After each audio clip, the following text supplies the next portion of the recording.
here we go. I'm gonna put it back in.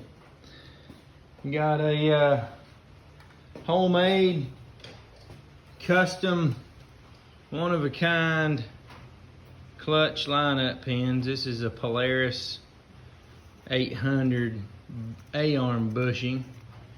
And so, then I took my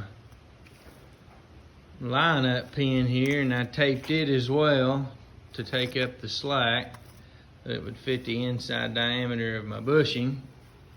And then I taped the bushing so that the bushing would fit inside that clutch.